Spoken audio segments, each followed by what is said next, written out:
How is everybody doing? And welcome back for another Strength Chat episode. Today, I've got a very special guest for you all. He's a gym business consultant, gym owner, international speaker, and if we're completely honest, just an all-around cool guy. Today, I am joined by the one and only Mark Fisher. How are you doing? An honor to be here, Stephen. Thank you for having me.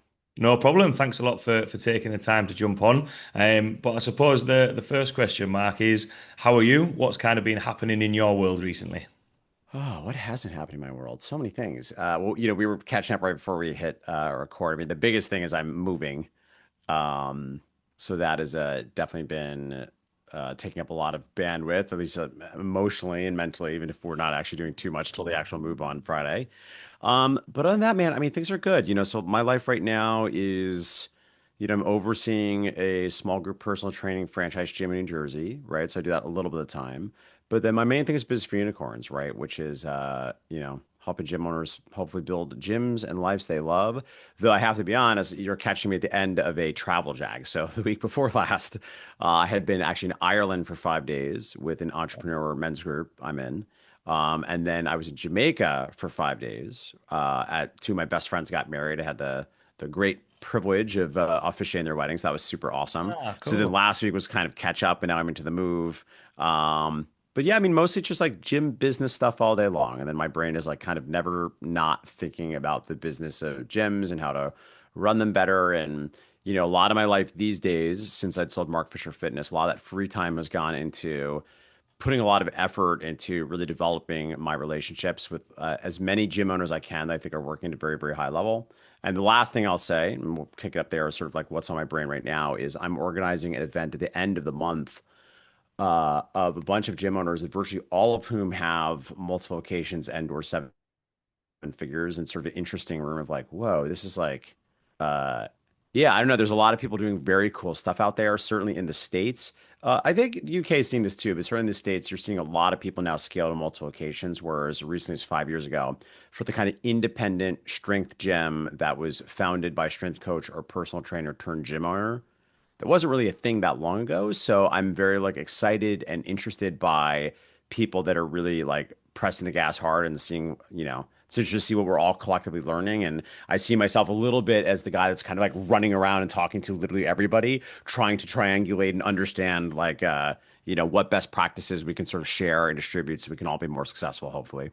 Ah, cool. And then, you've mentioned quite a lot of things there, and I know from, seeing you speaking at different events, different podcasts, there's you mentioned there quite a lot of travel. This might be a little Mhm. bit of a tangent, but for everything that's going on, this will be helpful from my side as well. Do you think Mhm. you strike a little bit of balance between spreading yourself evenly? Do you have systems in place to help with that with traveling, or is it a case Gosh, yeah. of right, actually, I'm, doing this because I know for me, I need to-do lists and what I'm doing, what I'm doing Yes. from there to kind of keep myself accountable. And I know speaking to other coaches, gym owners, they have a lot of plates spinning. How do you kind of keep on top of everything, have a structure, Hmm. have a system, if Yeah. that makes sense? Maybe a little bit of a tangent, but I always Yeah. find that kind of an interesting question to ask. Yeah, no, I think it's relevant. Yeah, I mean, the first thing I'll say is sort of by nature, I think if there's interesting for somebody that is, I admit, I'm very aware at this point in my life, like quite eccentric, and strange by many people's accounts. The other odd thing is the very strange bedfellow for that one trait is I think I'm pretty meticulous. I think the word people often say about me is I'm meticulous. I'm very like organized and structured in the way that I work. I very much have always been taken by the Gustave Flaubert quote. Uh, I'm paraphrasing a little bit, but it's be orderly and structured in your life so you can be violent and original in your work is very much, I think, speaks to me.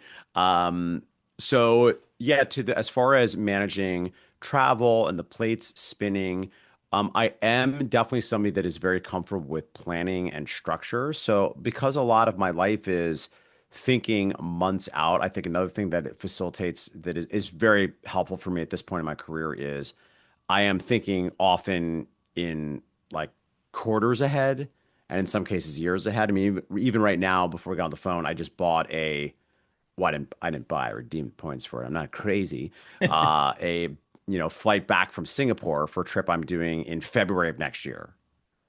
Right. So it's just kind of not like I'm always thinking like a year or more ahead, which I think is a little bit unusual. And then when you get down to the brass tacks of like the to-do list, yeah, I mean, not you'll be able to see it, but I don't know if the podcasters as well. But yes, my life is built around a very simple and it's very analog, embarrassingly analog perhaps, but my life is largely run by a notebook I have, and every page of the notebook has like Monday, Tuesday, Wednesday, Thursday. It's usually 2 to 3 weeks.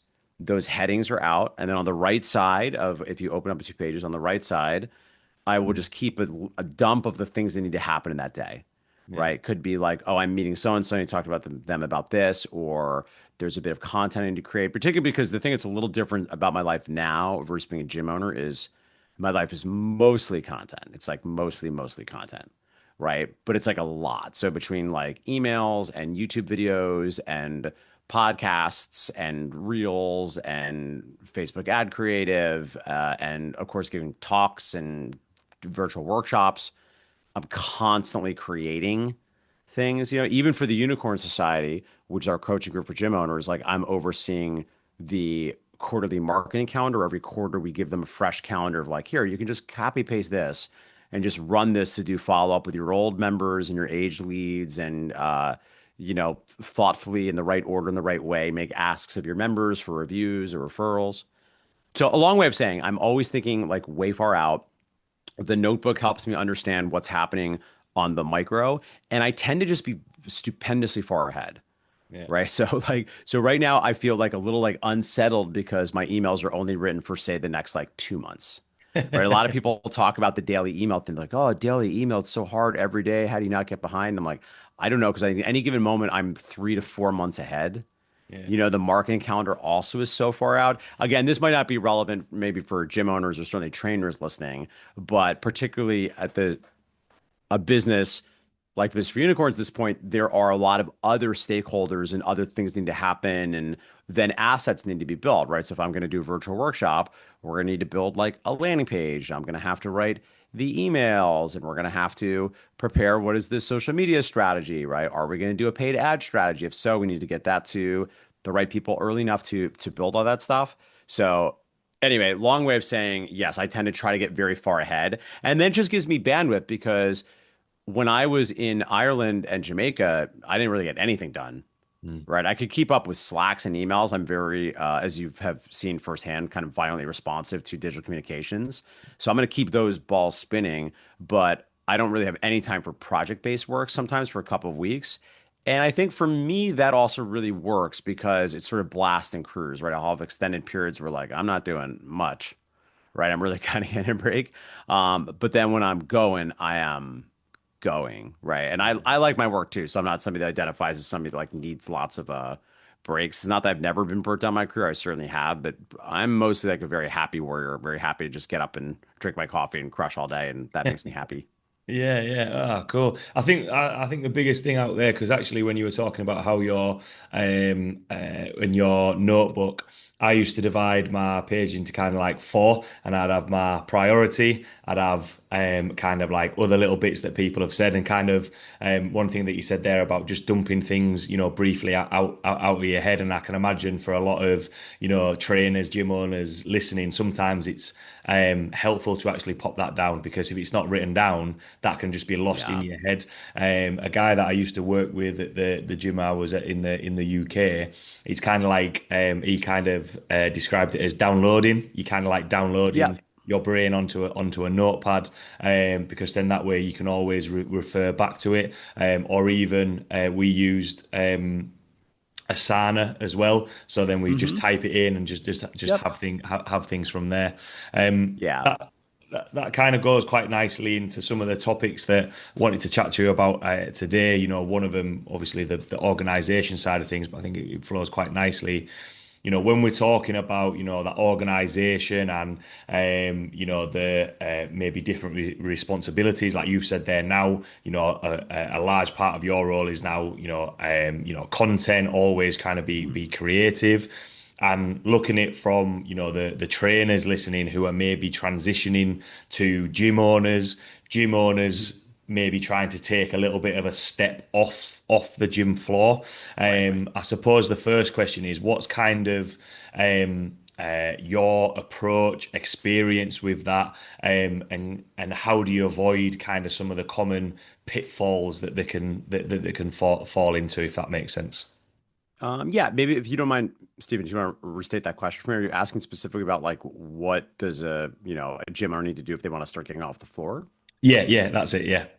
hmm yeah, it does depend a little bit on where we're at, but just to sort of like tee up like kind of a hypothetical. Okay, so uh, let's say this is a gym owner and there are, doing a mix of, this is very common. They're doing a mix of maybe one-on-one. They've just started to do small group. They haven't made the full transition.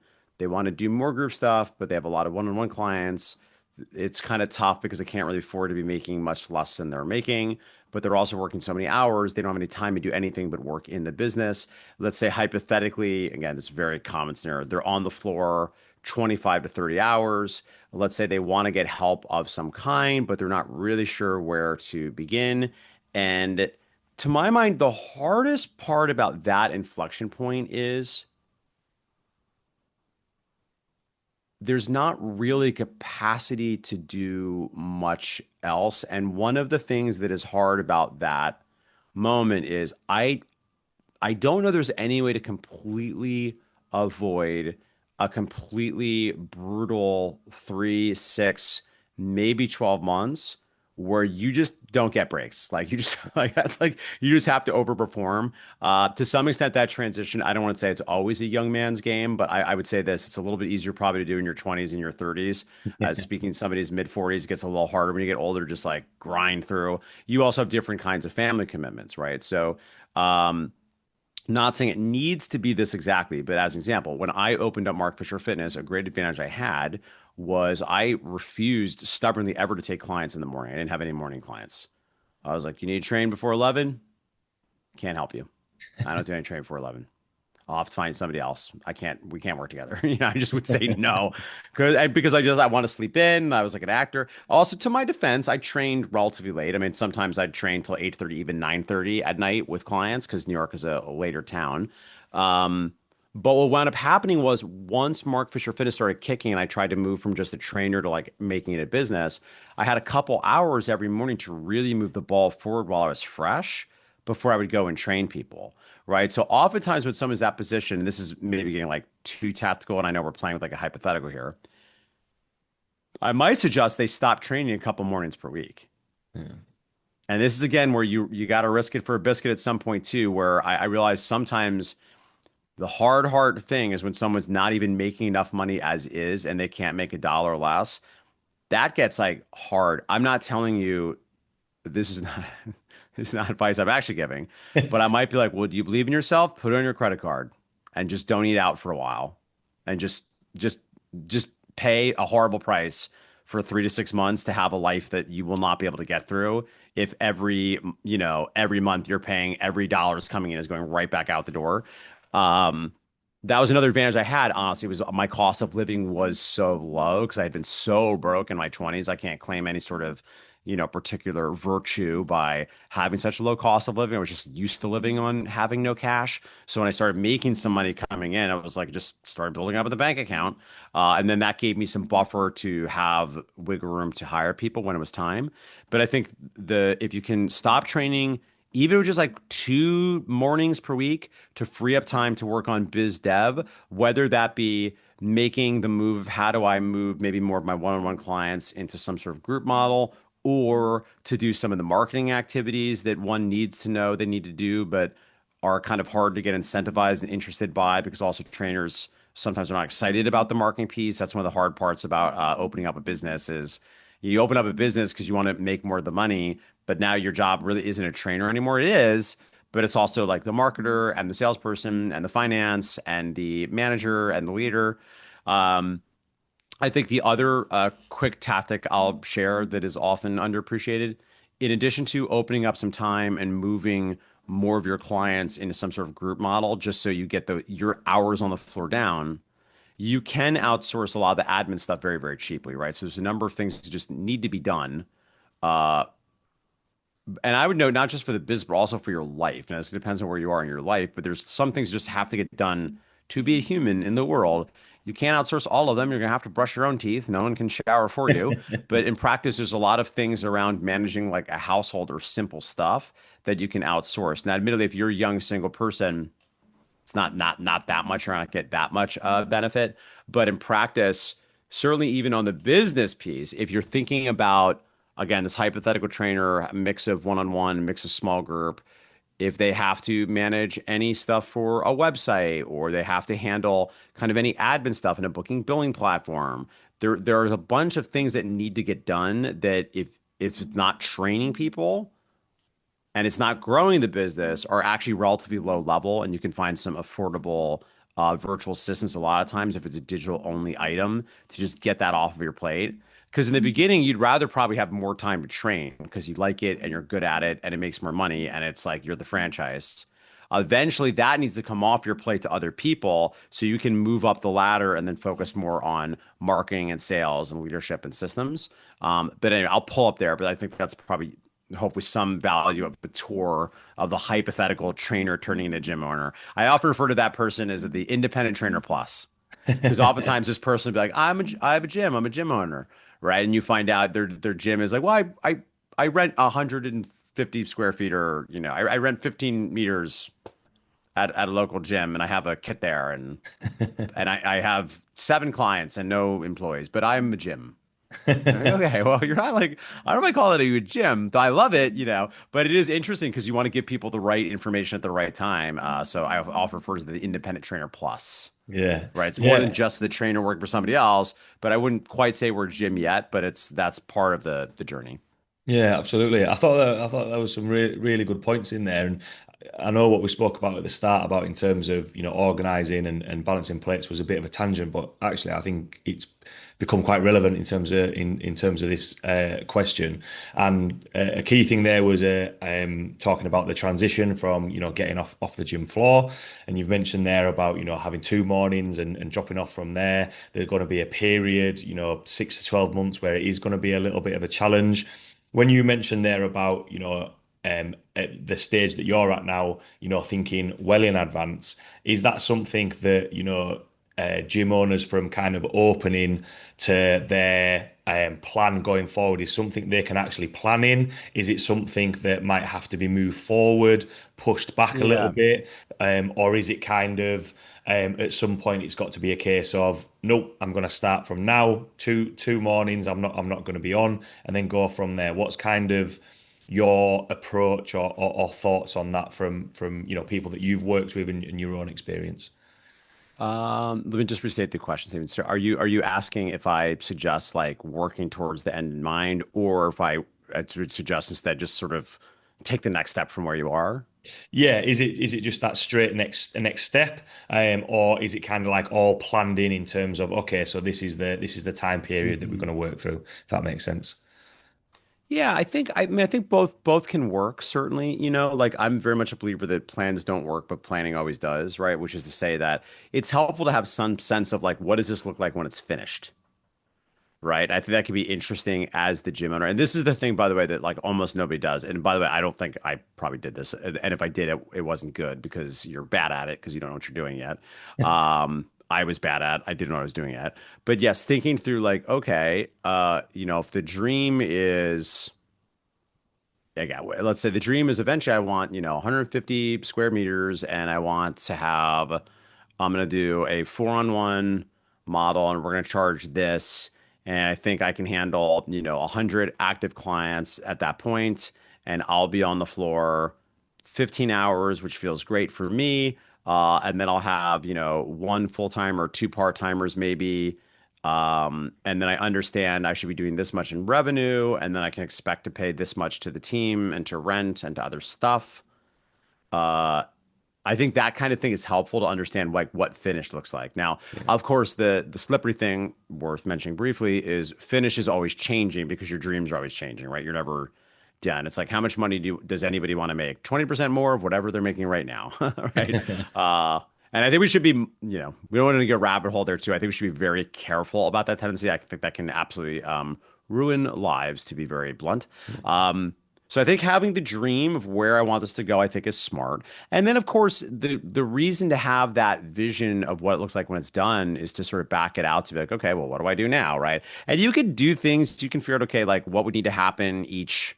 If it took me, I don't know, 2 years to get there, what would need to be happening each quarter? What would progress look like every 3 months to sort of see me moving in the right direction?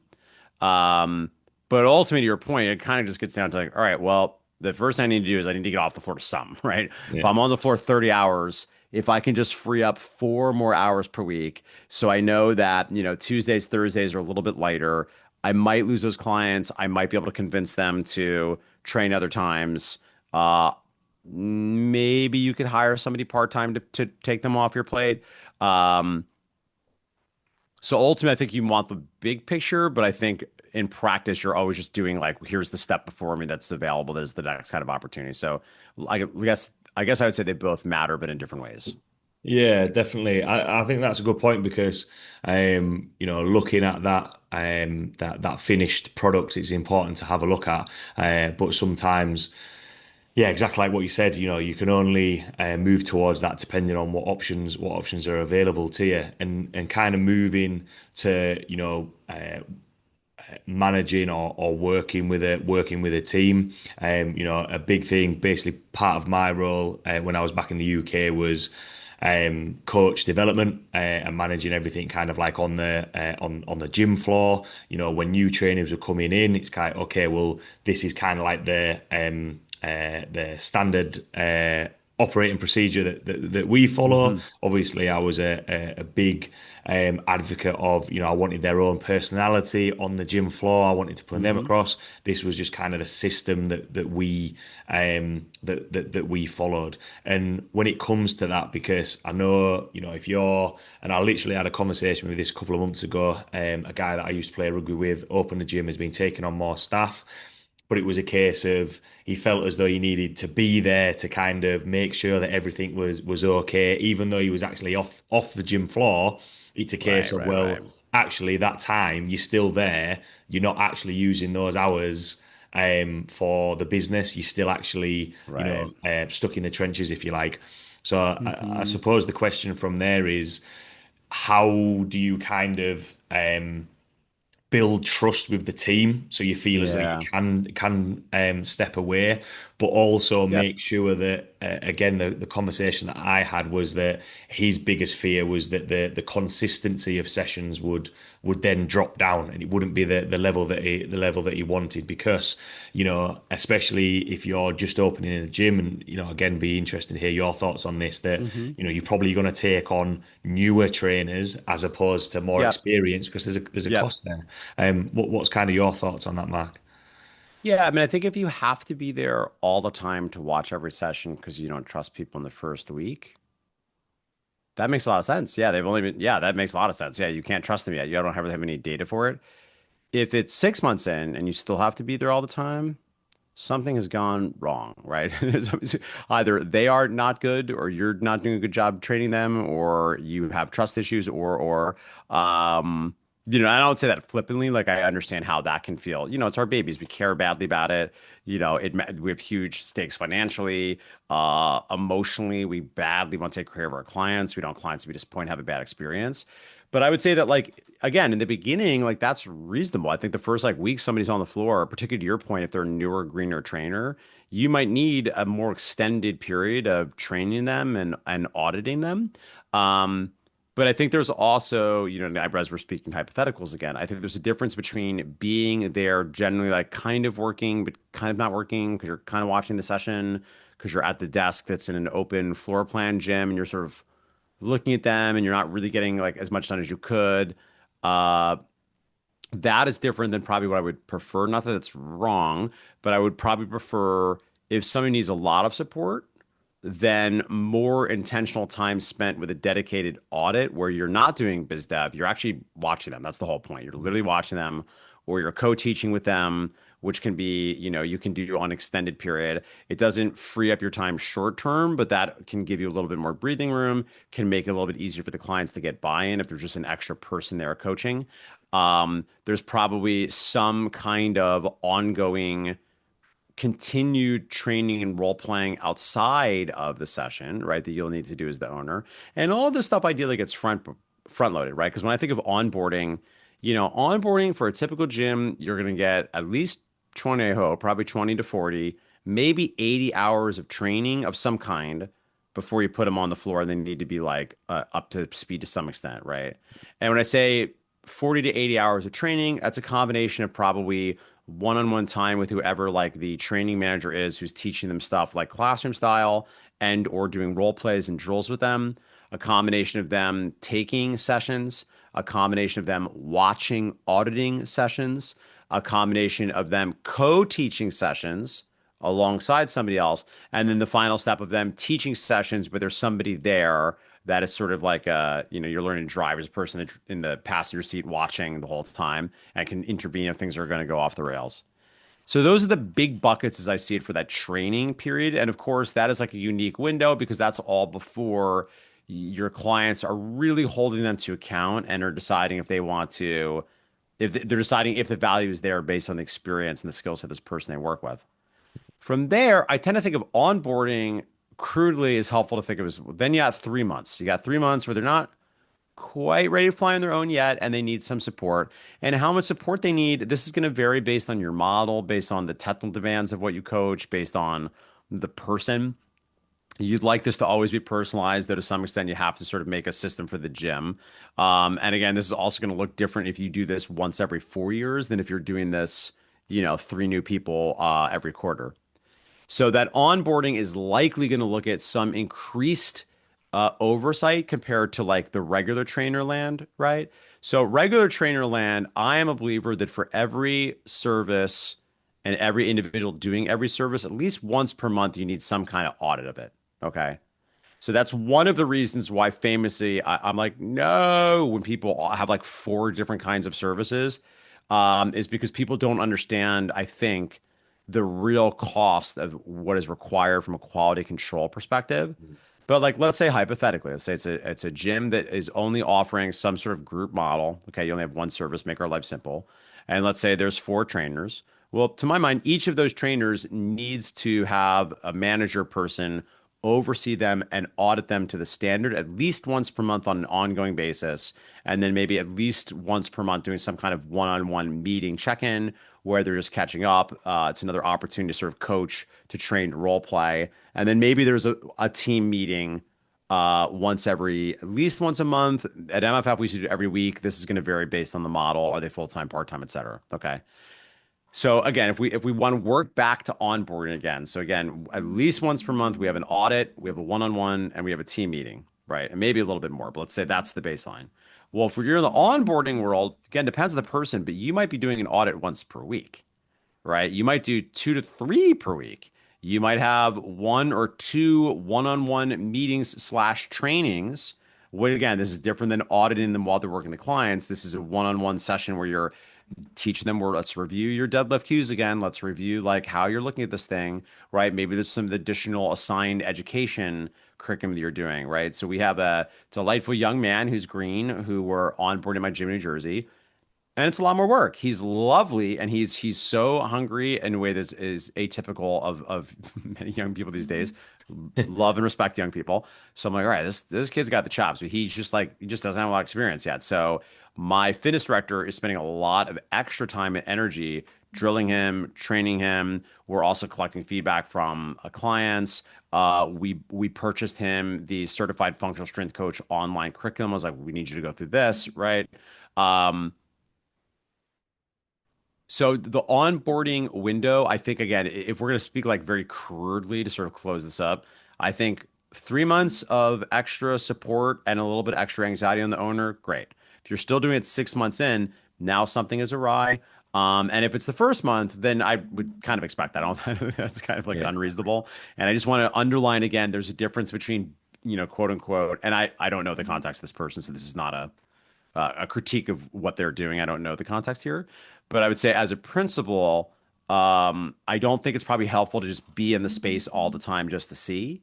Yeah. I think it's better to have this is the intentional time where I focus on staff development and I am watching this session and taking notes. And quite literally, what I will often encourage gyms to do is you probably need some sort of short, but comprehensive enough manual as far as what the standards are, right? And you could have some that speak to the technical coaching standards versus the customer service standards. And then you probably need like a one-pager checklist, Yeah. right? Because the reality is you can't keep that all in mind. It's not that, and you can still mention that in the subjective field, but like ideally you have some sort of one-pager with the main things that need to happen. And I don't know what they are, but typically it might be like greeted the client upon as soon as they walked in the room by name with enthusiastic greeting. Checked in with the client to ask them, how their body's feeling, what they want for today, right? There's all sorts of, we could probably brainstorm like 20 of them. I think the key thing is you have some select, non-overwhelming number of standards that we are auditing on a regular basis, right? Because I think that will serve the very understandable concern of like, I don't want things to get inconsistent. And then at a certain point, you got to let go of the vine, right? At a certain point, you're like, all right, once a month probably should be enough to oversee this. Because at a certain point, ideally, if things go really well, pros practice not till they get it right, they practice till they can't get it wrong. Yeah. So at a certain point, this is so drilled in that you're not doing it necessarily because they're finding things to go wrong. You're doing it because on the other end of the rainbow, people need love, care, and attention. They need some love, care, and attention. So if somebody's doing it right all the time, but they're never being audited, and now the missed opportunities, they're not getting told specifically that they're doing well, that you see they're doing well. You have an opportunity to express specific positive feedback. And then, yeah, for developmental people, they're always going to want something to work on. So ideally, you want something to, improve, even just a small 1% better. Um, but long term, you need to be doing this not because you're concerned they're doing a bad job, but because everybody deserves love, care, and attention. And our industry, it can be very isolating and sad and discouraging when you are on the floor a ton and your boss, your manager, no one's ever seeing you do the core thing that we're selling and reflecting on it, even if it's mostly just to pass on specific and sincere positive reflections of the way they're adhering to the standard and doing good work. Yeah. And that actually is a kind of a overview of all of management training for gyms. I think we did it. Yeah, no, I was nodding along I was nodding along all the way through that, and it kind of reassured me that what I was doing back in the UK, I wasn't going too far wrong from that with the coaches that I worked with, and I think the biggest thing there is having that audit, keeping an eye on things, but also trainers, coaches need to be told that they're doing well, or they could be doing something really, really good. One trainer speaks to mind that she was full of energy, could do all the greetings, come in, Yeah. take them to the board, go everything from there. But kind of like the admin side of things in terms of booking them in for sessions, making sure that they were accountable, kind of Yes. the logistics side of things just weren't there, which I do believe, uh, yes, I've gone through sessions with trainers and coaches where it is trying to get them out of their shell a little bit more, but it's easier to teach kind of like the systems side of things. Whereas if somebody's already got that energy, that buzz, everything else is a little bit 100%. easier 100 million to percent. teach. Yeah, 100 million percent. I mean, that's the thing. That's the sort of kind of like Mike Boyle, like certified nice person concept, right? Um, yeah, you can teach almost anything, but if somebody just doesn't have some charisma, and it doesn't need to be rah-rah charisma necessarily, but the core skill that we need trainers to do in typical gyms is can they make a wide variety of people feel comfortable very, very quickly and establish that they are competent and they have a personal warmth such that they like the client and the client should rightfully like to spend time with them, right? And if people can't do that, if they're like, I don't think you're competent and I don't think you're friendly to be around, uh, yeah, I don't want to be around you. That it's not usually something they want to consistently do several times a week, and definitely. Yeah, yeah, definitely. And one thing again, it does kind of go back to what it is, what we spoke about at the start in terms of, planning, structure, thinking ahead.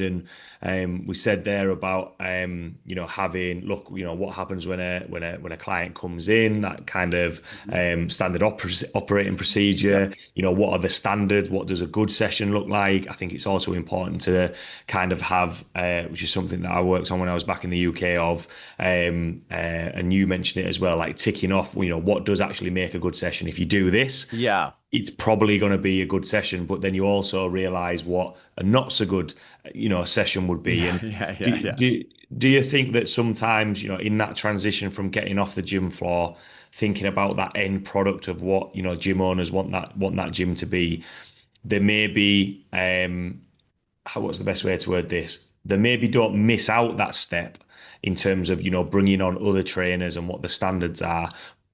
Do you think it's maybe a case of a common mistake that they make is they don't add enough detail to what they want in that, which is where sometimes they Yeah. struggle to have that trust with the trainers coming in because they kind of feel as though they're always adding something to it. Does that kind of make sense what I've said? I think so. Yeah, I mean, I can, I could speak to sort of my experience of this.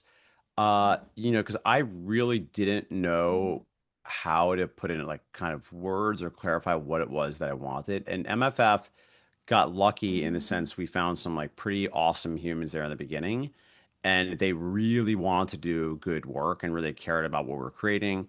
And a lot of the training in the beginning was they would just like go to watch me do sessions and try to like unpack with me and some of the other earlier trainers did. And there wasn't nothing. There wasn't no standards. I mean, certainly we had some standards as far as like how the program was designed and sort of like the name game and uh yeah, there was not no guidance, but particularly in the beginning, we didn't really have a system for training, right? Like, because Yeah. first you need like a system for what the actual training service is like what happens in the session. But then you need a system for training people on the system. You know what I Yeah. mean? So, and it wasn't really till I started taking classes at Zingerman's Deli and sort of understanding. It's called, and confusingly in the corporate world, it's called training the trainer, which is weird circle of mirrors for us because the actual trainer is the name of the position of the coach. But training the trainer in corporate world essentially means that like you have to train managers how to train people how to do anything in the business, right? So Yeah. leaving aside whether it's like a fitness trainer or not. Um, and yeah, in the beginning, it probably was too general. And then the other thing that tends to happen that I did too is I think not always. And again, so when we work with people, we try to like shortcut all these missteps that we made. You can then go the other way and you try to write down every possible thing and try to make it so clear that it becomes unwieldy and overwhelming and no one quite knows what to do with it. Right. Because of course there's an art to all of these things, right? You want to, as the saying goes, you want to systemize the predictable so you can humanize the exceptional, right? You want enough structure, but not too much structure. You want to hold the bird tight enough not to crush it, but not so loose the bird flies away. Like pick the metaphor of your choice. But I do think there is a balance to be struck there. And typically, yes, in the beginning, the gym owner has no structure. Then many, not all, certainly I did, will go through a period of now there's too much structure, and then you have to find the right amount, right? Here's another like hyper tactical thing, and this is a attribution to Zimmerman's. So I alluded to this before too. Ideally, for whatever the core standard thing you're offering is, you might have a slightly longer manual with more context, right? Now, it's not the only thing, right? Because most people like they can't just like read it and run with it, but like it's not a bad idea to write down the things you like, even if as the owner you're just like kind of brain dumping and you're a completionist and you really want to get down all the things that matter, okay? So you have this kind of manual, but it's not really that useful kind of in the moment necessarily, but it's some good context because there might be some important nuances that just require like a more comprehensive bake out of what you want to have happen. Then I talked about you have a checklist, right? There you get like a one pager version of the same thing. Well, in Zingerman's world, they would call that there's the expert SOP and the beginner's SOP. The beginner's SOP is the manual. It gives you like all the things because it's a beginner, right? There's a lot of things they might not know. There's things that they might not naturally do without you saying out loud. And that's a lot of the issue in the beginning for like the gym owner, or I should say the trainer turned gym owner, they bring people on. There's just a lot of things they don't think to say, like, oh, I need to say like this is like not a great example, but this happened at MFF. Eventually I had to create like a bunch of list of like don't do's, like please don't eat a sandwich while you're working out. Please don't leave in the session to go get a coffee. Please don't brush your teeth while you're training people. And these are all like hilarious and sort of silly. And to the defense of the people, like, MFF was like, I think, a weird thing for people because on the one hand, it's intensively informal and irreverent and like people aren't wearing pants and it's Looney Tunes. But on the other hand, actually, the bar for professionals was actually all the higher because it was like not a cheap place. The people could barely afford to go there. They were really making a sacrifice often to work with us. Um, and then MFF at its best was very, very, very, very good. So that was a thing. And again, that's maybe not the best example, but there's probably things that are part of the standard for you as a trainer and as a coach that you just never thought to get out of your head and articulate. But if we don't do that, we can't, the new trainers, they're just not going to know. They're not going to be able to pick it all up probably by just like watching you and sort of imbibing by osmosis all the things you want to have happen. So having a expert SOP, I think matters, or sorry, beginner SOP.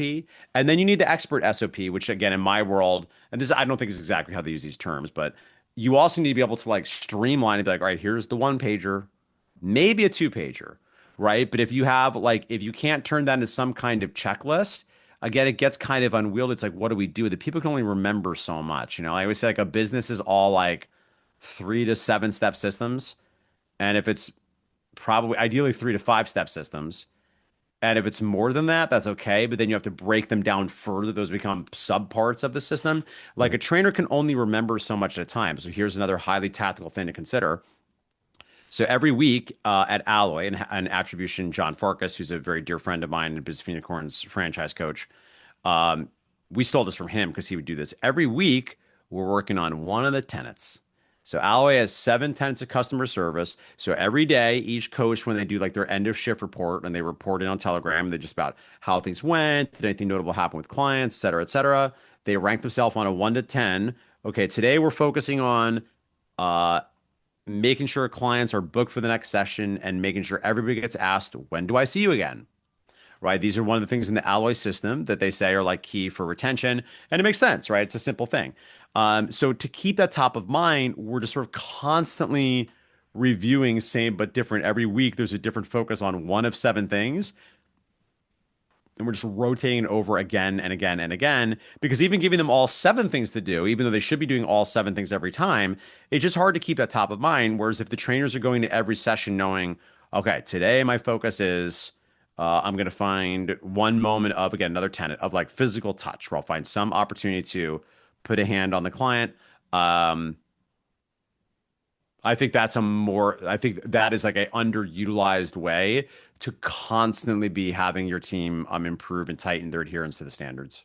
Yeah, I was nodding along with that because I completely agree with everything that you've said there. And there's a lot of things that the saying hello and goodbye to people in sessions I think is important. And when you were saying there about having one tenant to work on, again when I was back in the UK, and to be fair, being over in Thailand, that they used to say. I don't think it is it, but kind of like a crop circle rotating, just always coming around, getting back to Yeah. the same point, just looping it Yeah. round. Because I think sometimes, even for more maybe experienced trainers that have been with gyms for a while, sometimes it's always good to kind of go back and just be like, well, no, actually, Oh, yeah. this is still part of it, which Yep. is which is important. One thing on there that I wanted to touch on, kind of going full circle as we're going, from getting off the gym floor, building a team, and Hmm. a lot of uh, trainers, gym owners will look for help to make Hmm. sure that they can make sure that their business, their gym is the best that it can Hmm. possibly be. Throughout this chat, we've spoken about things that might go wrong, how can you improve things, and solutions to fix these things. Do you think that actually, even though that there's, what we've spoken about and there's information, there's courses out there, do you think it is natural to make these mistakes, to refine it, as opposed to going into it with, especially from what you've said, from where you've started, now obviously, you can see hindsight's 2020. Ah, right, if I'd have done that sooner, if I'd have done this. Do you think it is actually just a natural thing for these issues to crop up, and you can't always plan to make sure that everything is 100% plain smoothing, if that plain sailing, if that makes sense? I mean, I guess is the question like, will is your question, will people still make mistakes anyway? Yeah, yeah, Yes, yes, Stephen. People will still make mistakes anyway. Yeah, yeah, and ideally, as they always say, it's like experience is, what's I can't remember. Knowledge is learning from your own experience, and wisdom is learning from other people's. Too trite by half, perhaps, but like the sentiment of that, I think is correct. And I think about my own sort of compulsive um, approaches to education over the years, and my sort of hoovering up of things was always about you go back to the planning thing, right? It's the joke. Some people are great at like managing problems when they happen, and other people are great at preventing the problems. And the former people tend to be chaos monkeys, just like let bad things happen because they just don't care that much and they're not that organized and their life is chaos and they're like kind of okay with their low anxiety. The latter, me, higher anxiety people are like planning advance. We're like looking around the corners, what could go wrong, trying to prevent the issues before they happen. And in practice, yeah, you're never going to prevent all the issues. Now, in theory, the education allows you to prevent at least some of them, right? Like, and that's what I always say, like, we shouldn't, there's going to be enough failure. There's going to be heartache no matter what you do. We should be clear-eyed about that. Like, you're going to make mistakes. I do think my own approach has always been to, I want to just minimize that as best I can, knowing I'm going to still make mistakes no matter what I do. But to make, really egregious, unforced errors because I didn't take the time to like learn what other people have experienced and they've gone through this thing to not study like the best practices for this kind of stuff, particularly with gyms. It's sort of a different animal now. In 2012, there were just so many less like resources. And we had, to everybody's defense, we had just figured out a lot less as an industry, right? It was very early days, particularly like the small group model. And, it seems Business for Unicorns is a little atypical in that we do small group and large group. So we basically work with any strength training group. We do some one-on-one. That's a different game. It can completely work. But if you have a one-on-one studio, the nature of the game is you have to charge the clients a lot and you have to pay your team less than you might want, and there's not as much left over. So you really need a lot more volume for that to work. Now, can it work? Yeah, absolutely. It works all the time. A group model when you're doing, let's call it 3-on-1 or more, 3-on-1, 4-on-1, 6-on-1, 10-on-1, 20-on-1. All of those different coach to client ratios, I think create a different kind of experience, a different sort of like fitness product that you can offer, right? You can do different kind of programming with a 3-on-1 than you can with a 30-on-1, different kinds of equipment, different space requirements, et cetera, et cetera. And that sort of gym, I would note, when I founded Mark Fisher Fitness in 2011, was still very early days. It was only like a few years. There's only a few places that have been doing it. CrossFit was not old yet, right? It was really just kind of kicking around. And there weren't as many places for me to go to kind of learn in advance some of these things. We just hadn't, as an industry, figured out a lot of the best practices. That's not to say there's not more innovation or learning to be done, but you know, uh, those of us that came up in that era had the incredible good luck, honestly, in a lot of ways of being first to market and being so different and having less competition in some ways. And then arguably had maybe like the less happy luck of like, we just didn't really have a lot of models for how to do it. And we had a lot of figured out a lot of our own. And yeah, you're reading books, like you're reading E-Myth, you read like Good to Great, I guess applies about like these publicly traded, I don't know, I guess some of that applies, right? Leadership stuff, marketing stuff, a lot of that stuff is principle based. So the principles are good. But anyway, I think part of what we're seeing now, I started by chatting about these gym owners I'm seeing now. They're scaling up to like 5, 10, 15 locations. I think part of what's happened is, and I think that's a real credit to, by the way, those operators in their own way are now getting arrows in their throat, right? Because they're the ones now that are going first, right? And discovering sometimes unhappy things that collectively none of us anticipated, like, oh, I guess that is a real downside about that moment of growth. Um, anyway, long way of saying yes. I think we'll be making mistakes. I think there are obviously companies like Business for Unicorns, which by the way puts out tons of free resources where you can do your best to save time and avoid those. Because I don't know, I am an advocate for within reason going as fast as you can, but by which I mean I don't mean to say like aggressively, compulsively sprinting. I mean avoiding unnecessary, unforced errors, all of which will cause you to lose money and beyond that have more emotional stress and missed expectations because people in your blast radius have had their feelings hurt, either team members or clients who are disappointed or family members that don't get the full you because you're dealing with like more work fires than you need to be dealing with. So yes, you will deal with some. And I strongly encourage people like do your good faith best to minimize getting shortcuts and avoiding unnecessary ones. I guess is my strong opinion there up at this point. Yeah, I think that key phrase there is yeah, just minimizing the amount of errors that'll happen. I know speaking with some people, there's always kind of that fear of no, I want to make sure that everything's all right. But I think sometimes that is part and parcel of moving forward. There are going to be errors from there, but quite a Yeah. lot of topics and really useful information in that chat, Mark. Really appreciate you taking the time to jump on today. Mhm. But for the last question that I like to ask for everybody listening, what would be your take home points or words of wisdom from what we've chatted about today? Well, it's hard. I guess I'll start with the throat clearing, which kind of depends, unfortunately, because it depends on like where you're at. Like if you're like early stage trainer or an online coach, or you're planning to open up a gym, those are all sort of different situations. So, hard to give something general. But I would say, I think maybe the last thing we talked about, I think probably is broadly applicable to everybody. Um, Certainly, yes, write stuff down, be organized, study time management as a discipline. That's sort of like the master skill.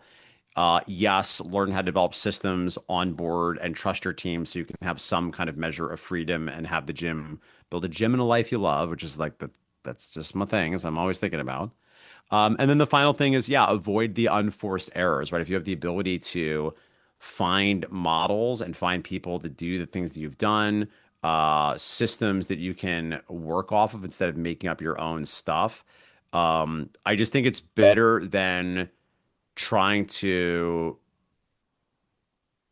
yeah, to be like very crass. It's better just trying to be cheap and just thinking I could just hoover up thousands of podcasts and somehow by osmosis, I'll just make the right things. That again, it's not saying there's no value in that. Certainly, if that's all you can afford, or it's better than nothing, certainly. But to the extent that you can find solutions, and again, it doesn't need to be business for unicorns. A lot of you listening probably that's not the right fit for what you're doing anyway. We wouldn't have anything to. It's like I'm Alex Ramosi. I have nothing to sell you. I have nothing to sell you here. So it's probably not me anyway. But for whatever it is that you do, if you can find some way to get proven systems and models to work off of, they're always going to need to be adjusted. But I always say like uh, the two things that are bad ideas are it's certainly a bad idea to try to take block for block what somebody else has done. And by the way, I've seen this happen. A lot of people do things that MFF did that I was like, no, why are you doing that? That was so stupid. We shouldn't have done that. That was dumb. Sort of like MFF, I sometimes think of it as like, that's why I like running this other gym. It's like a normie gym. MFF a little was like the genetically gifted bodybuilder that succeeds in spite of the way they train, not because of the way they train. So like, yes, we were able to do 2 arm days per week and grew beautifully and we're like super jacked. You're not probably respectfully. I don't think 2 arm days per week are probably the best way for you to get jacked. I think that's probably a little too much volume, right? I know it worked great for us, but we had some crazy genetics going on there. That our T was off the charts naturally. So yes, we don't want to take what somebody else does whole hog. We always have to modify it. But I think the other thing that also is like very silly in my opinion is like just trying to make it up. Yeah. It's like I don't know how to do it, but I'll just like try to. I'll just make it up and I'll try, and again, there's going to be mistakes there, right? Not saying that like you can always find a model to work off of, but I don't know. I'll tell you, there's one thing I've done, I think, well in my career, and again, I haven't always had the perfect models to do it from, is I feel like I've never had an original idea in my life. Like I really, really, really, really do. And that's not like some strange false humility. I don't think that's like some weird like self-deception. I think the skill that I've had is learn very quickly and absorb and then try things and discard what's not going to work. And again, it hasn't always worked perfectly. And I haven't always found maybe the closest perfect sort of model. But yeah, I think the more you invest in education to learn the core systems that you need to learn for whatever your particular long-term career goals are, the better off to be. And I have, yeah, a ton more I could say about that, but in the spirit of time, I'll pull up the. Yeah, no, I thought that was a good take home point there because I think sometimes people try and replicate something straight away rather than, like what we said about the trainer side of things, putting their own spin on it. Mark, thanks a lot for taking the time to jump on today. Really, really appreciated you chatting with me today. Really enjoyed it. Thanks a lot to everyone listening, and I will catch you all at the next episode.